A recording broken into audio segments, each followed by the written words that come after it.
tuning in for the review of the best products available today. These models were chosen from a large variety of products based on their overall performance and review of thousands of consumers that have purchased them through countless hours of research, side-by-side comparisons. It's believed that the following products are indeed the best on the market today.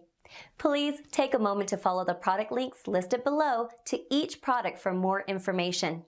Sit back and relax while you watch the best highly recommended products for this year.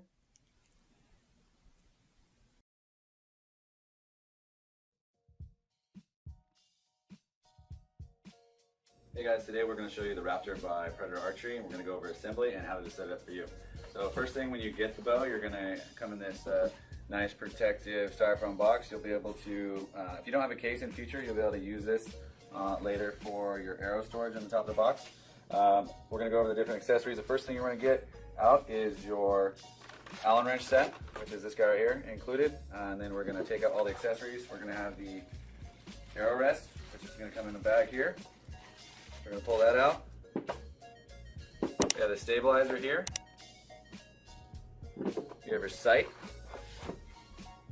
And we have your quiver. So we're going to go ahead and take all this stuff out. The bow is wedged in here nice and snug for shipping, so just pull on the strings a little bit and it'll pop loose. Okay? The first thing we're going to install is the arrow rest. So you have the arrow rest, and you will have a bag in here with the arrow rest bolt along with the brackets for the quiver. You can go ahead and dump out all of those. Once you have everything removed from the box, we're going to start assembly by starting with the arrow rest, which is this guy here. First thing we're going to need to do is, from the bag that had a couple bolts in it, we have a quarter 20 bolt and a washer. So we're going to put the washer on the quarter 20 bolt. It's going to go through the arrow rest here, and then once you hold the bow, it's going to mount to the back side of the bow. You have two holes here. We're going to go ahead and mount to the front hole, and just screw it in a little bit by hand. You third the largest Allen wrench to tighten this up. You can see here it's mounted to the bow. It's going to be straight back and almost up against the riser. The left to right we're going to set in just a few minutes once we have an arrow. So that bolt, you're just going to get that on nice and tight. Again, this has to be mounted on the side of the riser. Some people accidentally mount it on the inside, but this is correct placement. Next, we're going to mount the sight. So the sight's going to be the two little holes right here. In a little bag, we're going to have your two screws for the sight as well as the sight light. So just to make it easy, I'm going to go ahead and take the sight light. There are two holes you can mount the sight light in. Most of the time you want to mount it in the top hole. That way the light comes down on your pins and on your level. And you'll screw that in just snug at the base. You'll see that your light turns on, it'll light up your pins, and you just don't want to leave it on all the time or you'll have dead batteries, which are replaceable. So your two, you can see in your sight here, there's multiple options. Basically, the ones that are countersunk are the ones you'll use for the screw holes. You can do the front or the back.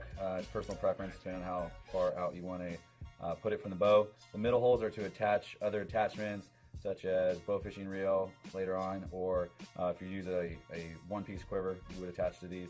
The bow comes with a two-piece quiver, so at the moment you won't need those. For the purpose of this video, I'm going to go ahead and put them in the front holes. We have your two screws here. We're going to put those through, and then we're going to find the right Allen wrench for those. In this case, it is the 1/8 inch Allen wrench. We're then going to pick the bow up here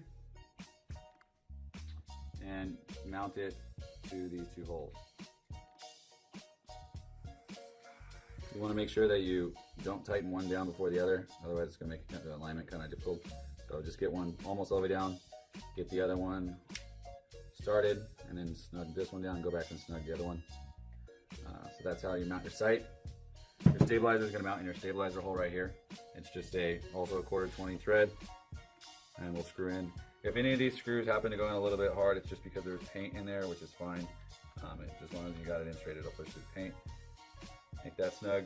Okay, so for the quiver, you have your two quiver bolts, you have your quiver hood, and your quiver arrow bracket. So this arrow bracket is the bottom. We're going to go ahead and put that on first. These little stack pieces here are your brackets to extend the quiver away from the bow. You have two sets of them, or you have four pieces. You can see you can use preferably two per quiver piece. So we're going to go ahead and take the bottom and attach two pieces on here. You'll notice that it's a hexagon here, which will also fix the hexagon on the bow. Here, there's a hexagon. This one right here, you're just going to put it in like such so that it's turned straight with the bow, and then hold that in, go around to your other side and put the bolt through.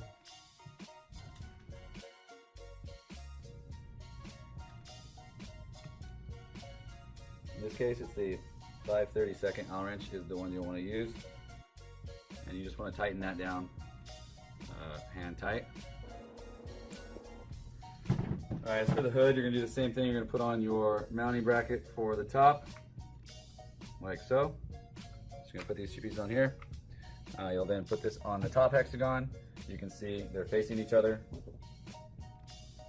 Go ahead and hold this on, flip it around, put your quiver bolt through the riser using your 5/32 Allen wrench. Again, just make that kind of hand tight.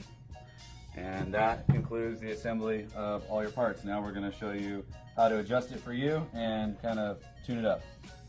It is best, when we do recommend, to go to an archery pro shop just to get this professionally tuned, but if you're on a tight budget or you want to try to do it yourself in the beginning, we're going to go ahead and walk you through those steps. So first thing we're going to do is we're going to line the arrest and the sight. So what we'll do is you'll want to look down the string with one eye closed and line the string up with the seam that you see in the grip. Once you have one eye closed and that is lined up, you'll want to move your arrow rest to where this hole is being cut by your alignment. So if you're looking down the string, line this up. You should also be cutting this hole. And the second piece is you should be lined up with the pin tips. So we're going to go ahead and move the arrow rest over and your sight over in order to accomplish that right now. You're going to be moving the arrow rest left to right using the 5/32 Allen wrench here. You just loosen this up a little bit and slide this over. So I'm going to go ahead and look real quick.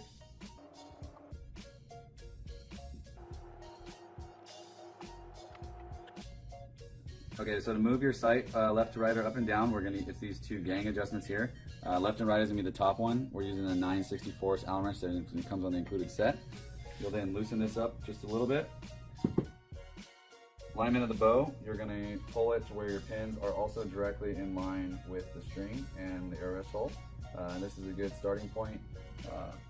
Don't be alarmed if it doesn't line up like this when you shoot, because due to different ways that people hold the bow and eyesight and eye alignment and things like that, it may be slightly off. So we're just going to tighten this. Alright, now that we've adjusted the sight over, you can see that aligning the string directly down the arrow rest also blocks out the pins. So that's how we know we're in proper alignment to start with. One other adjustment I want to mention is this is your cable guard. It's what holds your cables out of the way of your arrow. This is made to be adjustable. Behind the rubber logo here are the two screws that hold this down. So if you need to adjust this over, you can just peel this off, take off the two screws, or loosen the two screws, and turn it for more or less arrow clearance. If by chance it ever happens to come loose, that's also how you can tighten these. If you adjust it or if it comes loose, add a little bit of Loctite to those two screws and you won't have any issues. Okay, next we're going to adjust the pins. We're going to use a 3/32 Allen wrench, and on the back side we're going to just go ahead and loosen the one here. So we're going to loosen the top one because that's going to be the first pin we sight in. So we're going to loosen this, and we want to slide this as high as possible to leave us room for all of our other pins. So in this case, we're going to put it up here. We'll sight this in for 20. The general rule of thumb is sight this in for 20 and then put in your 30. So your 30 pin should be a little bit below your 20. About a 1/4 inch is a good starting point. If you do this, what we'll do next is when we go out and shoot, we'll sight in our 20 pin by moving the main gang adjustment. So that'll be this whole head will move up and down using the 5/32 screw for up and down. Once that 20 set, we'll then set each pin after that. So 30 followed by 40, 50, and 60. 10 yards a piece is a general good rule of thumb. Not everybody does that. You can set it at 5s or 20s. Just note that you're going to have to use split pins for anything between those. Alright, so after you get all sighted in, your sight should look a little bit like this. Each pin, you'll notice, is slightly farther apart than the pin before it because your arrows are slowing down over distance and time. So if you just want to throw them together and have a good starting point, you can just adjust your pins to a gap similar to this. The next thing we're going to want to adjust is our loop. When these come on the bows, they are pretty tight, pretty loose, so you can freely spin them around the string. Sometimes you can also slide them. That is normal to be set up that way because you need to adjust it. If they're pushed together, you can also just pull one down. And the alignment for this, we use a couple of tools. A bow square is the correct tool to use. All right, so we're using a bow square here. I have lined this for the bottom of the arrow rest here, and we're going to push this up to about 1/16 from the bottom knot. If you're looking from the top knot, you're at about 3/8 roughly to 5/16, and you'll need enough spacing in here for your arrow nock, so that may change depending on what the width of your nock is.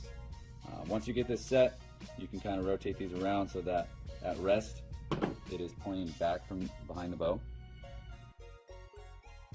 Okay, so it's pointing straight back. There's a few different options you can use for tools.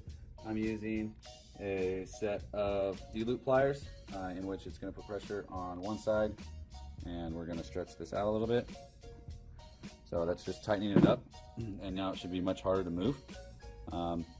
Once you do this, if you try to force it to move, you may mess up your serving because you're going to be pushing your serving. So if in the event that you tighten this down and then need to move it extreme amounts because you change the arrow rest or something down the line, it's probably best off to cut off the loop and just retie a new one. That way it can be adjusted correctly before tightened down. Other than that, you have your peep sight is going to be the next piece. I would just test it where it comes. It's at about 6 inches from the factory, depending on where you move this loop to. The height you need for you depends on your draw length.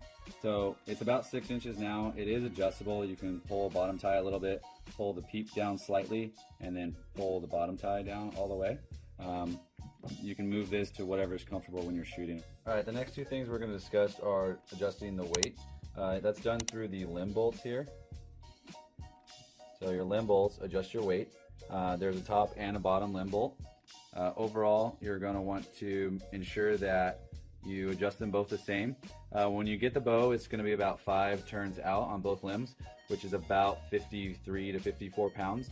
It's roughly 4 pounds per turn, so the bow will go up to 70 and down to about 30. It's going to vary a little bit based on the draw length you have set, which we'll talk about next. Again, make sure they're even. They're both 5 turns out, which means when you first get the bow, you can go 5 more turns out for a total of 10, or you can go down all the way to maxed out 70 pounds, which would be turn the bolts in all the way.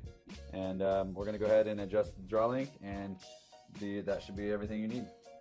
So adjusting your draw length, you'll want to loosen the lock screw here and just about a half turn out, and then the outer screw that's in the different hole is for your draw length. The bow is going to come set in number 8, which is 28.5 inches. Look at the chart that is in the top left now to pick your correct draw length. And you will want to use the chart that's on the right to determine your correct draw length if you don't already know it. You'll take your wingspan divided by 2.5 and come up with your draw length. Then look at this chart here and determine what your overall draw length is. The outer ring number of numbers is the even numbers, so 2 through 12. The inner ring is the odd numbers, is 1 through 11. As mentioned, it's going to come in number 8, which is a 28.5 inch draw. I'm setting this up for a female, so I'm looking for a 25 3/4 inch draw length based on her wingspan, and so I've changed this to number 3. You'll need to do this on both the top and the bottom. So on the top cam, you're also set on number 3. There's a few things that you do need that are not included with this bow purchase is a release, which is something that's going to hook to the loop here, and arrows. You never want to draw back and let go without a arrow. That's called dry fire. Stickers are included on the limb saying do not dry fire. Doing so will void your warranty and possibly break the bow. A couple additional features included on the Predator Archery Raptor is the string stop, which is going to help with accuracy and bow noise. It also comes with a pair of limb vibration dampeners. One major feature that sets the Raptor apart from other entry-level compounds is that our cams and modules are 100% machined aluminum. 90% of all bows in this price range have plastic modules which make the bow unusable when they crack. In the rare event that you ever need to use your warranty, Predator Archery is based in the United States for easy communication. We hope you enjoyed this video and feel confident in your purchase of the Raptor by Predator Archery.